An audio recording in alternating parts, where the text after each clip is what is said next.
how do you make these sort of decisions on a daily basis? What's your most important mental model when you're thinking? Well, and I like to say I am one of those people. I don't like the SWOT, because it starts, you try to find a solution within the very problem that you start in. You look for the strengths and the weaknesses, which are the internal parts, and then the opportunities and the threats is a way for me to retreat. I like the blow and shift model of the ERRC grid, where I start by thinking of creating. Because whenever you're forced to create something and eliminate something, it brings in a dimension of shift. It brings in a dimension that allows you to pivot.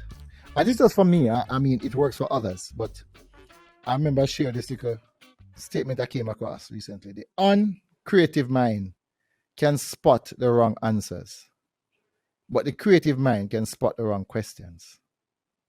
So the mental model take you back to your realm of questions that you ask. And in the blow and shift, instead of the strengths and the weaknesses, which are the internal, because you tend to start in a domain where the boundaries are given. But the first two, equivalent for the blow and shift, it is the eliminate and reduce. There are some things, if you really shift your mind, that you're offering the customers, you can eliminate it completely. They don't want it. You're bringing value in an area that's not needed. And you can reduce some things, but the most important part is on the opportunity. There are some things that you can raise, and you're forced to create some things. Until you start creating something new, you start to change the environment that you're in. And let me just see if I can find a quick example in my mind. Let me see. There was a toilet paper company, a Brazilian company. If you remember this example, Right. it's using the blow and shift. Yeah. And I use Brazil, Jamie, because it connects to you. All right. Right. They say they're gonna try to create a blow and shift with toilet paper. What can you do with toilet paper? Basically, Change the color. change the color. You can, but what they did, they observed in Brazil, in the rural parts, that when the ladies went to shop, they'll carry 2 or 3 children with them. Then they have to take the public transport. The toilet paper was bulky, hard to carry. The apartments they live in were small. So first of all, they had challenge carrying. So what they did a compactor model. They pressed the toilet paper and it became flat. So you take up 20% less space. And you'll be surprised to see how much of a difference that made. And when you open the packet, the roll pops back out and it forms the usual shape. So that 20% space allowed them to increase profits by over 80%. So many times, the change that we're looking for in a situation, we're looking for drastic changes, where sometimes a small change can shift things around. Just a small change can make things different. So I'd say in a situation that we can overcompensate, we can produce value that's not needed.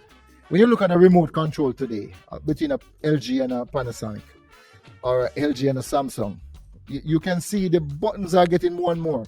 And the basic customers are so confused. They just want 3 simple buttons.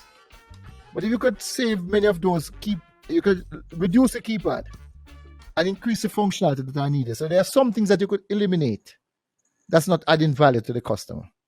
So I just put in that sense, Marcus, to steer your mind a bit. Let me leave it there. Right. I mean, we're going there. We're going there. Let's double click on that now. As we are on the blue ocean strategy, the blue ocean shift. I'm sure Marcus has read the book as well. So how do you think about what to eliminate? First of all, we some things we can reduce that we can always look at. How do you think about what to eliminate? Because where am I going?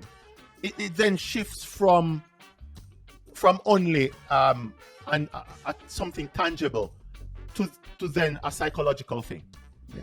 Yes. How do you think about that? And I would like to hear both of you answers on that. All right. Well, the first thing since I started it, Marcus, you want to go? I'll yield to you. No, I'm giving it some thought. Go. Please go ahead. All right. Let me just use a simple example. And first of all, you go in a space. It's good when you don't have any ties to that space. For example, let me use for my sojourn in higher education.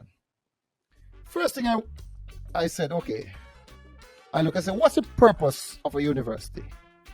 People tell you to give a degree, to do this, but the purpose has a lot to do with the needs of your consumers. The first thing I said, okay, most of these consumers want a better life, they want a better job. And here we are telling people that you just need to stick to your books, get a degree, and you're fine. When you get a degree and that degree has no value, I think I would have cheated you. So I said, okay, you can ask the question from the wrong angle.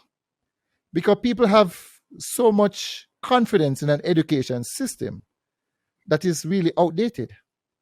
Because the current education system we have was designed for the first industrial revolution. You need to produce people for the production line. So you started as was mass production. You move them in batches. You go to school, you ring the bell, you take people to break, you take them to this, and you find a credit system that can just move them up in batches. But it's different, Marcus, from your era of study and that also from Captain Jamie. Captain Jamie had to be competent to go to sea. It's not just about passing an exam. He had to prove that he was competent. You had to prove that you're competent to be a doctor, to be a surgeon. But here is it.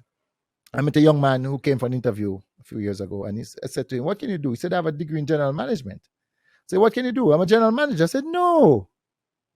You have a degree by the label of general manager, but you're nowhere near a general manager because you're not competent to become a general manager. You don't have the skills. So what you're lacking is an education system that was putting people forward without the necessary skills. So now flip the script. I said, okay, let's invert where you start. You're starting from people asking what they want to do. Why not turn the questions around, since most people are using the university and the college system to end up with a job? Why not go to the employers and ask them what is it that they want and start the education process from inside the industry? As Jamie said, the inversion principle. He'll tell us more about that. That's one of his favorite. You invert the thing and then you work backwards. So that makes a difference. So when you do this and your thought process goes outside of the so-called box or the circle, you're now able to see things that you can eliminate. Start with the assumptions. Start with the limitations. And that's where you're going to find things that you can eliminate. I'll turn it over to you. Yeah, so my thought process. Go ahead, Marcus. My thought process and even in thinking of it, we're probably along a similar line. But my thought process would be process mapping, whatever the thing is, Jamie, whatever we're looking at. Do a process map, see what the different areas involved in that entity is, what the areas involved in doing whatever this operation is, and seeing where the pain points are, what really isn't contributing much or what is contributing but very minimally. And those are the areas that I would seek to eliminate. I think in my mind, what is similar is looking at the endpoint, working back, seeing how do we get from the start point to that endpoint, what factors are along the way of that journey, and what really doesn't contribute much, if anything. And those are the things that I would seek to eliminate. We want to thank Dr. Lee, thank Fritz for being with us, and thank you for joining the Unlearn Show. I hope that you created a new memory. Join us next week as we seek to unlearn, to rethink, to undefine, and to create a new memory.